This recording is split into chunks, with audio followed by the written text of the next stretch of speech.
Yo, what's good, Spirit Squad? Today, we're going to be going ahead and checking out the Explorer format. We're playing some more Mono Blue Spirits. However, we're making a pretty big change for today's video. What we're doing is we're playing with the new combat research for, I think, the first time on this channel, but also to enable combat research to do its thing a little bit more effectively. What we're doing is we're taking out the biggest ground pounder in this deck, Ascendant Spirit. And instead, we're going to be playing with two copies of Lantern Bearer to go along with the more traditional flying one-drops, the Mausoleum Wanderer and the Spectral Sailor. To that end, we're going to be playing two copies of Lofty Denial on top of the four Geistlight Snares to go and make sure that we have a more robust counterspell suite since we are a little lower on the power end. Combat Research does not add +1 to any of our creatures, so we do want to prioritize getting a Curious Obsession resolved over a Combat Research, but this card will give us the extra redundancy we want to make sure that Geistlight Snare costs 1 more often, and of course that we're drawing cards more often. Our sideboard still has the Orvar All Forms that we discussed previously, just to kind of help combat the vast numbers of Liliana that we're going to be seeing. But with that said, we're going to jump right into a few matches on the ranked ladder here, maybe 3, maybe 4, depends on how I feel. And yeah, let's get right into it. I'm excited. Okay, so our first round is up. We're on the play, and our hand is not bad. We've got a couple of 2 good drops, a CO, and a couple of Geistlight Snares. So as soon as either of these creatures gets enchanted, we are off to the races. So let's go ahead and play this and pass. And what I'm hoping to dodge is exactly like a Thoughtseize on this. That would suck, but there's a swamp, so that's exactly what I think is going to happen, and it does. But at least now I've got 5 of these effects to draw to instead of just 3. Oh, they're taking Rattle Chains, which means that we have another removal spell for this thing, probably another Fatal Push, but I currently don't really have another option to play around that. So let's, if this guy's gonna die, it's gonna die. Another Thoughtseize. Okay, so goodbye CO, and there we go, combat research enabled. And apologies to our opponent, but you're the one who kept the 1-lander, so I don't know, good luck. Yeah, they're off it. But that's actually exactly what I meant by the deck just being a lot more redundant than we're used to. It's just nice, like, you know, you don't have to worry so much about your opponent being able to necessarily take you off of everything that you're able to do just because you have so many more copies of the same things in your deck. Like, they discarded my Curious Obsession and we got to draw a copy of Combat Research. Just having 5 of those effects in your deck after a Thoughtseize is so much more efficient than having 3. And then the same kind of goes for the Lantern Bearer, right? Like, we're so much more likely to have a flying 1-drop on turn 1 with 10 instead of 8 of them.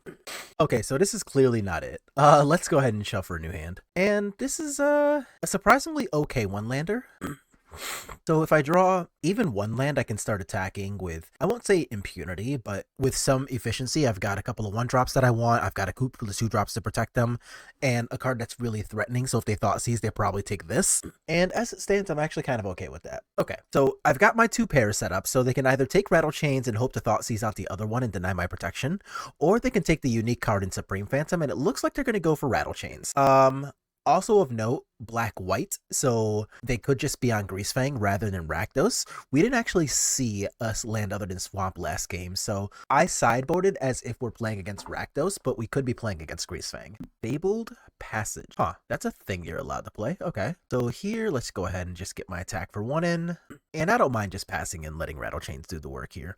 This is okay. And they got the basic Swamp again, okay. So now I still don't know whether we're looking at Abzan or Esper or whatever the deal is, but I'm going to start by playing the Spectral Sailor and seeing what happens. March of Wretched Sorrow. Okay, well, we're going to go ahead and deny them the life gain and just counter here. Okay, so now we've got our Spectral Sailor set up. And I'm not going to play the Supreme Phantom here. I think I'm just going to get my regular attack in. And if they want to go ahead and like get a land here, play Liliana, then I think I'm pretty okay with that. That is a white land, okay. Another Fabled Passage. So they can go ahead and get a 4th land of any color now. It can be white to show me, I don't know, Wandering Emperor. Another black land. It tells me that they might be playing the 5-drop Invoke Despair. If they get either a green or a red or a blue, that'll tell me that they're playing some version of Greasefang, but I'm not going to know which until we see what this does. So here, I guess I'll just go ahead and untap. Another Rattle Chains, not bad. Okay, so now we go to 13. Vanishing Verse. Okay, so I will try to protect it with the Rattle Chains they already know about. Maybe hides a little bit of my hand. And here, if they just like, I don't know, Meat Hook Massacre me, then, you know, so be it. And it was in fact a Meat Hook for 1. Okay. So like I said, if that's what you got me. So let's draw a land here. Not you, me. Not quite. Okay, so I guess I will play Supreme Phantom and then see if it catches like a Fatal Push or something like that. Okay. Sarah Paragon, that's pretty obnoxious. And we got the land, but it's late. Awesome. So I'll play this and then see what happens between now and next turn. So they can just like hit all of their land drops for the next forever, which is kind of obnoxious. Oh yeah, I forgot about the gaining 2 life part of this. That's pretty good with Fabled Passage. Wow. Oh, yeah, you can have that. All right, so here, I'm going to put the CO on here so that if I need to sacrifice Wanderer to protect it, I'll be able to. Okay, there's a Fatal Push. All right, good stuff. Let's get my attack in. I would love to be able to draw a card. Sweet. And the land is, pretty bad, but that's okay. So they're going to get the 2 life and go back up to 14. And I've got this that may or may not end up mattering because it looks like we're just playing against black-white mid-range and it's not like any version of Greasefang. That is a Lockthwain, okay. A Meat Hook Massacre for 3? No!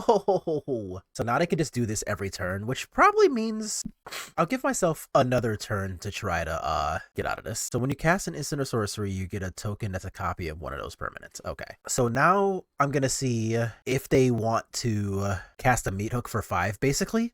Oh, crap, for 3. All right, yeah, we're off it. Do I want to change anything about this knowing what they're doing? I think the answer is probably not. Yeah, so I'm going to go ahead and keep this configuration with the Shacklegeist, assuming that they're just like doing the mid-range thing. And I'm not going to put in the unlicensed Hearse for Sarah Paragon. That is a sweet interaction for us, but I don't think it's good enough to warrant by itself without seeing something else first. And I don't hate this. So if this is just like a Thoughtseize, that's annoying. But let's see if they take the CO versus the Spectral Sailor. So I'm actually just going to let this happen. Okay. So they don't know about this, which is actually pretty nice. Okay. So we're going to play our Faceless Haven, get the attack in. And I don't need to touch anything else this turn. Starting next turn, though, I'll be able to like play one of these plus Geistlight Snare, which is nice. And then my Faceless Haven against the Meat Hook Massacre decks will also look pretty sweet. Geez, opponent. All right, so I will use one of these because like I said, they already know about it, so it's whatever. And if they draw exactly land for Meat Hook Massacre, then I already have the Geistlight Snare to help protect against that too. So that's actually really good if that's what ends up happening for us. And of course, if it's not, then it's even better. Vanishing Verse. I will actually use my Geistlight Snare on that too. Just keep the clock going, get the attack in, and then post-combat I can still play the Mausoleum Wanderer or the Shacklegeist since I have 2 mana. So I don't really think we need to do anything else here. Opponent's just like honestly not having a great time. But this is what happens when you keep like relatively sketchy hands. Sorry, opponent. That's fine. Take 5, go to 3. Yeah, unfortunate. So their deck does have a lot of good stuff, but part of getting good at the game is knowing when to get rid of hands and when to keep them. And unfortunately, our opponent kept 2 real sketchers and got punished for it. So let's move on to the next round. All right, second round. Opponent has taken a mulligan and my hand's not bad, so I'm going to go ahead and keep this. If I get my Spectral Sailor Thoughtseized, I guess I don't appreciate that. But, oh, mono red. I really don't appreciate that. All right. I like the idea of getting double CO up though, so if I get to go ahead and have my opponent just cast a 2-drop here, like Robber of the Rich, yikes. That's a pretty good one because it's got reach, and that's kind of shitty. But if they're going to tap it here, then I guess I'm okay with it for now. They got a CO? Oh my Lanta. So what I can do here then is I guess cast my CO here, and I can get an attack in, and then from there, I've got a few options. If they want to attack with this thing, and then use the cast a CO on it, then I can at least go ahead and phase it out, but I'm not really having a good time with this damage race. Lofted Denial. Oh, come on. Oops. Yeah, so I Geistlight, they can Lofty back, or they can kill this. Not a fan. Okay, so they're gonna Lofty it. I think I actually just go for double CO. Okay. Don't really want 2 lands, but, you know, it's what it is. Are you a rogue? No. So I can at least phase this thing out, and it's not nothing. I could also just block this thing. That might actually be better. They got to land. Well, that's good, because I didn't want to draw that. And you don't have Trample, right? No, just Reach and Haste. So I take 2, I go to 9. A Chain Whirler. Obnoxious. All right, you got it. I don't need to walk into a removal spell, so I'll just untap. That's a pretty good draw. And as always, I forget once again about the speaker. So let's draw 2 more cards here. There's a Shacklegeist. I do like that. And now we know that I can tap down the Robber the Rich. So taking 5 when I'm potentially going, yeah, you got that. Okay. So now if they attack me here and use the Castle Embereth to pump, then I can phase out the Chain Whirler. And I will still take 6, which I'm not a fan of. Or 5, not 6. Combat Research is medium helpful. 4, 5, 6, 10. I'm only able to do 10, not 12 though. So I think what I want to do is just cast this here, draw 3, and then give myself a chance to try to stand up to like at least a couple of these attackers. That's a good start. That's not. I don't really want that. Okay. That actually does suck. I'm gonna Geistlight Snare so that they have to choose between using the Castle Embereth and actually resolving this. But really they should just let it slide because they have Ramunap Ruins too. Because they only have to deal 1 to me with the Ramunap Ruins. So I'm really just trying to give myself the out of them messing this turn up. Okay, and it looks like that is what's gonna happen. They're just gonna go ahead and let it rock. So they can activate either of their lands to kill me. Yeah. All right, so they're just going to present way more attackers than I have the ability to block, and we're going to go to game 2. So against them, I really just want these Aether Gusts, and I don't mind the Witness Protections. Cards that I don't really want against them, I don't really want the Combat Researches. 2 mana counterspells are kind of medium. And Shacklegeist is pretty decent against exactly the Embercleave itself, but that's really it. It can't block on its own naturally, so not exactly where I want to be in life. And this is okay. All right, so I'm going to cast this one first, because if they do have the removal spell, I would rather something bad happen to Lantern Bearer than Mausoleum. Okay, so we're just going to go ahead and use the mana effectively, and then next turn I can Wanderer plus Geistlight. If this turn is exactly a Robert Rich, then you got me. Oh, well, that sucks. Okay, that's almost best case scenario, because I wasn't doing anything about that anyway, so let's get our attack in here. Reckless Stormseeker. No, thank you. So no blocks there. Now let's draw a CO. Hey, thank you, deck. And that's not a great draw, but I do have Rattle Chains. The Faceless Haven will be good soon. Yikes, yikes. So I am definitely going to go ahead and get the block in while I have the ability to. Just like taking 4 from these creatures is a great way to make sure I lose this match. And I'm going to go ahead and just attack normally here. See what I get. Another Faceless Haven is actually not that bad. I don't like the fact that Faceless Haven is not necessarily going to be at its best here, but I'm going to give myself a chance to try to block Torbran. If they have to use a spell on this, then that's a spell that's not being used over here, so like I can deal with that. Ish. And they do have the Embercleave. Okay. Otawara is actually really nice there. So let's draw a card. And it's Witness Protection. That is also pretty good. All right. Fervent Champion. Okay. So if they want to slide that equipment over, then okay, sick.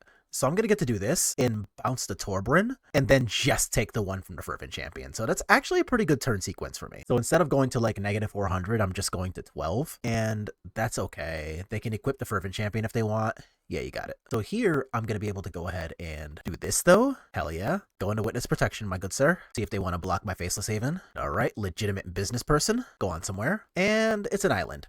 Not great, but I can at least produce a blocker now. Okay, so we're going to fire up a Den of the Bugbear. And how much damage am I looking at here?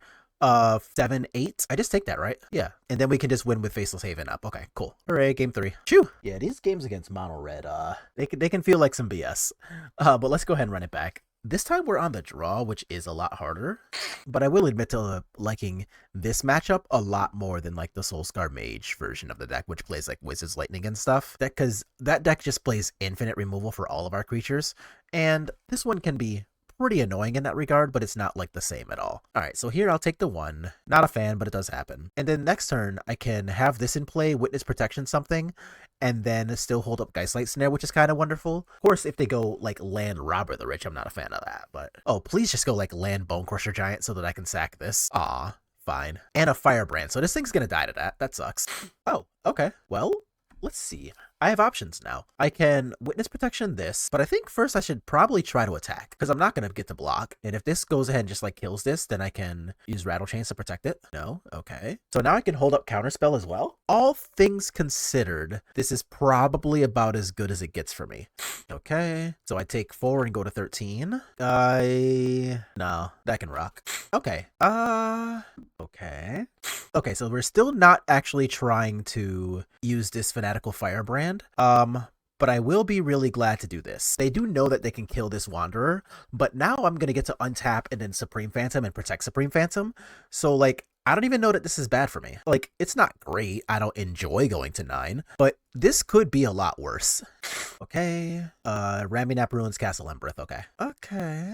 So I guess I'm just going to go ahead and block this. And now if they want to use the Castle Embereth, I can use the Slip Out the Back. I don't hate it. It looks like that's exactly what's going to happen. So I'm going to get to do this. And then make my creature a 2/4 for next time. I do take 3 from this, but like it's already been blocked, so oh well. So let's do this to get rid of first strike. And now for the most part, attacking has been turned off. Now attacking's really turned off. So if they want, they can attack with these two and then like trade rattle chains for somebody, which I will do, but it's not a great sequence for them. Oh, wow. All right, well, I will do this and leave them with just a legitimate business person. I'll be at 5. No, I'll be at 4. Okay. No, I'm going to get my attack for 5 in well if the getting's good. So I'm going to do this, leave my Supreme Phantom back to block, and then hopefully my next draw is not like, or their next draw is not like a fry to get rid of this. I mean, I'm going to block, so let's see what you got. If it's a removal spell, Ember Cleave. Okay, so it's a trade. I can deal with that. So now I can both attack and block with this Faceless Haven if their draws are relatively useless, which is nice. Okay. Aether Gust is pretty good for me too. So let's go ahead and get an attack in. Okay. So you're saying there's a chance. Am I taking 2 and going to 2? Yeah, that's fine. You got me there. Can't do much about that. All right, so Fervent Champion is going to be in there, and they can equip, and then I can put this on top of the deck. And now if they have a burn spell, I'm just dead, but I was already dead to a burn spell. Okay. I guess I should have made them use all their mana first. Oh well. Yeah, because I'm just pretty dead to a Castle Embereth anyway. Oof. So how do I get out of this? I think the answer is I actually just don't. Because they're going to get to do this, equip here, and then Castle Embereth can pump it up to a 3/3, meaning that I take exactly 2 if I block. That's kind of gross. Oh, so close against mono red. All right. Yeah. And I got. Well, unfortunate, but let's move on to the next one. That was still really close. Yo, so I see we're having a pretty good time with today's video. As always, if you like what you're watching, perfect. Click like on the video, sub to the channel, make sure I know about these things. But also, if you would like to further show your support, feel free to subscribe to the Patreon. The Patreon is where detailed matchup analyses and other article information will be. Our most recent articles happen to be about sideboarding. Whether you want to look at sideboarding theory or detailed matchup analyses, both of those will be available right on the Patreon. And also, shoutouts to our newest Patreons, Eduardo and Jamel. Thanks so much for showing support, and everybody else, let's get right back into the content. So we've got our third round here. We're playing against Dark Knight Rises. I absolutely love that. Yorion makes me think I'm playing against blue-white control, which is actually pretty good for this hand, right? Like I get to Spectral Sailor, and then turn 2, I can play Mausoleum Wanderer first so that I have some kind of backup for counter spells, and then I can more likely resolve a combat research. But that's a steam vent, so I no longer think I'm playing against blue-white control. A Jeskai something? Okay, so I'm still going to play the Mausoleum Wanderer first, and now I can play this. So if the card here is exactly Dovin's Veto, then yeah, sure, this isn't going to resolve. But against most other things, I think this is a clean line. Shark Typhoon for 0 doesn't do anything, so I guess I'm just gonna get to draw my card. Cool. So now if I get to untap this Lofty, looks pretty nice. If I don't, then I don't know, I guess I hope to draw a yeah, you got it. So I guess I'm hoping to draw what? The Spectral Sailor's not bad, so let's go ahead and get an attack in. Did they miss a land drop? Yeah, I lost a die roll. They missed a land drop. Oh, opponents, I'm gonna need y'all to start putting more lands in your decks. All right, so now we're on 3 lands, which is almost the territory for Supreme Verdict, which means I'll start being a little more careful with the cards I play. Absolutely not. Realistically, I was fairly likely to counter almost anything anyway, but like, especially that. So here I'm gonna put this on this, and this plays around opponent doing almost, okay, they're off it. I was gonna say, and that plays around them having to, like, I don't know, full price a, what card am I thinking of? There's a card title I'm thinking of, and it's not coming. Nope, it'll come to me later. Oh, March of Otherworldly Light is the card I was trying to think of.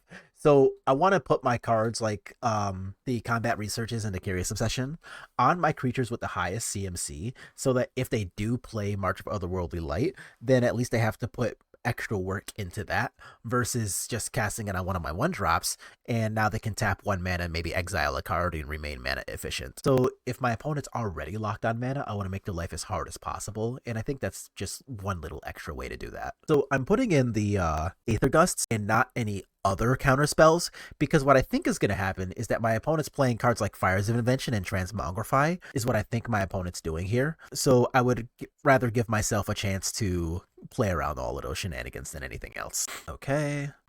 Do I want to cast a spell here? I think the answer is no. Since I have the 2 copies of Slip Out the Back, I think I'd rather just give myself a chance to like Lofty Denial, or even Aether Gust, a copy of like Fable to Mirror Breaker on this next turn, and then the following turn I can go ahead and like Supreme Phantom plus Protect. Okay, so I'm gonna play another island. I'm gonna play my Supreme Phantom, and hopefully this doesn't backfire too hard. I see Rafine's Tower, so we're playing at least 4 colors. A Braid. Okay, so I am going to get to do something about that, but if they just like untap, play some devastating 4-drop, then I'm not going to be able to do anything about that, which is a little bit sad times, but let's see what actually happens before complaining. And there's Fable. So that qualifies pretty well as devastating 4-drop. I do like the fact that we have another Aether Gust, because now I can like get rid of this for now and then hold up my counter spells and be fairly happy with that as a scenario. Okay, down goes Hallowed Fountain, and now they can make their 5th land drop and just start casting Haymakers like Teferi and shit. So I'm a little wary about what they could have. This is a Shark Typhoon where X is 3. So if they just want to do that, then whatever, I'll let that rock. And it looks like that is exactly what's happening. Okay, but that's fine. These two are just going to kind of bounce off each other. And I actually will play the Otawara as a land. And now I still have like double response to things, right? Like I have the Lofty Denial plus Slip Out the Back, or Aether Gust plus Slip Out the Back, depending on whichever thing they play. So this doesn't exactly make me the saddest person here. And they're going to try to strangle my friend, which means I'm going to start with Slip Out the Back here. And assuming this resolves, I'll be pretty happy to have a 4/4 attacker versus this shark token too. So that's actually a pretty big deal. I guess they could technically Supreme Verdict here, but I highly doubt they want to do that. A wedding announcement. Not gonna lie, pretty cool. I would prefer that doesn't happen, but that was really cool. Okay, and we got a Geistlight Snare to boot too, so I actively love that. So here's what I'll do.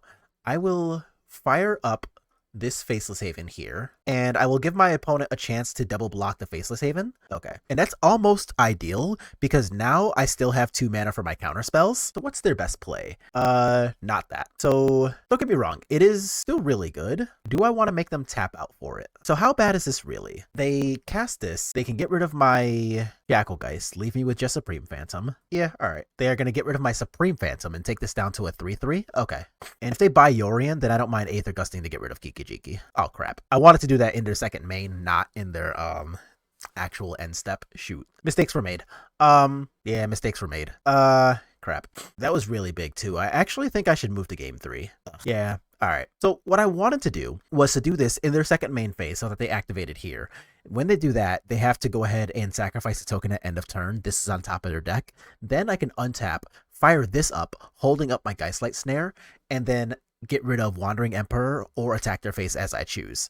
But instead, we didn't click the main phase 2 button and lost because of it. Whoops. But now that I know more about what they're playing, I am actively going to keep the same setup, I think. Let's double check real quick. Yes, I'm going to keep this exactly the same. I could put in combat research on the play, but I don't really know that I need 2 of them here. I think I'm okay with the Aether Gusts in the deck instead. So here we get to be on the play, and my hand isn't bad. Like, it's got a couple of, like, good 1-drops, a counterspell, a 2-drop to protect. So all things considered, I do kind of like this. What I really want here is a Curious Obsession so that my Spectral Sailor just kind of go burr. Like, that would be super nice. Okay. Not quite. Not bad, but not quite. And I'll just play out a bunch of these now. So my opponent's going to have a pretty hard time dealing with 3 of these when I'm on the play, which is really nice. And if I draw another land, then I'll be pretty happy to, like, Mausoleum Wanderer, hold up these 2 options, and then just kind of go from there. So if all you got is a Strangle, I'm okay with that. Okay? And we do, in fact, draw the land, so I'll do exactly what I said there. We'll play the other Wanderer, attack for 3, and then hold up my 2 options. Okay, and they're going to play a Fable. Against a Fable, I don't mind just using my Geistlight Snare. I don't know, it stops their mana, it stops a lot of their shenanigans, and I would really just rather not. So let's go ahead and attack them for 3 here. And I've got a lot of options now. I can threaten to draw a card, I can protect my friends, I have this for next turn. There's a lot of stuff going on here. Even against a Supreme Verdict, I'm feeling okay. Oh, you know what I just realized? So last game, I should have realized this last game, but my opponent played Rafine's Tower, and now they played Hallowed Fountain. Neither of those are Mountain. That makes me think that my opponent is actually not going to be able to produce like Dwarven Mine or anything for Transmogrify. So I'm really thinking this is just Fires of Invention Yorion control. Leyline Binding, yeah, sure. And they will take, oh, that's pretty good for me. So now I can fire this up and then keep the Rattlechain's mana active. I like that. Take 6. So now they're at 7. And if they want to cast Supreme Verdict, I can Slip Out the Back. And if they want to cast something else, I'm okay with Rattlechains. Deafening Clarion. That counts as something else. I think I'm just going to do that. If they want to cast something here, I can sacrifice the Mausoleum Wanderer that's already going to die. So I can counter the Deafening Deafening Clarion now. Sick. That's fine. So now I can fire this up, take you to 2, play, and pass. So once again, opponent, you got some work on your hands. 6 mana, buying Yorion. Don't really care about that. And I'm just gonna present a shit ton of threats. Okay. Hooray. Let's go. Yeah, so today's matches were honestly kind of sweet and really close.